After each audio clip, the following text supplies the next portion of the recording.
মাধ্যমে আমাদেরকে দুনিয়ার গজব শাস্তি রোগ ব্যাধির কারণ এবং দুনিয়ার নিয়ামত পাওয়ার কিছু কারণ জানিয়ে দিয়েছেন। এদিকে আমাদের লক্ষ্য রাখতে হবে। যে কর্মগুলো করলে আল্লাহ অসন্তুষ্ট হন, আল্লাহর সংরক্ষণ হেফাজত উঠে যায়, এগুলো যদি বেশি বেশি করে করি তাহলে আমাদের বিপদ আপদ আসবে, রোগ ব্যাধি আসবে। যে কর্মগুলো করলে আল্লাহ তাআলা খুশি হন, আল্লাহ বরকত দেন, হেফাজত করেন, এগুলো যখন আমরা বেশি করে করব তখন অবশ্যই আমাদের সুস্থতা এবং অন্যান্য নিরাপত্তা বাড়বে। এটা আল্লাহ রাসূল সাল্লাল্লাহু আলাইহি ওয়াসাল্লাম জানিয়েছেন, আল্লাহ ওয়াদা করেছে। এগুলো অনেক বিষয় রয়েছে।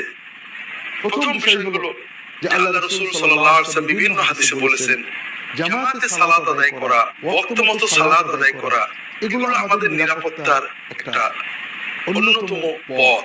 মান সাল্লাল গাদাতা ফি জামাআতিন কানা ফি যিম্মাতিল্লাহ, যে ব্যক্তি ফজরের সালাত জামাতে আদায় করবে ওই ব্যক্তি আল্লাহর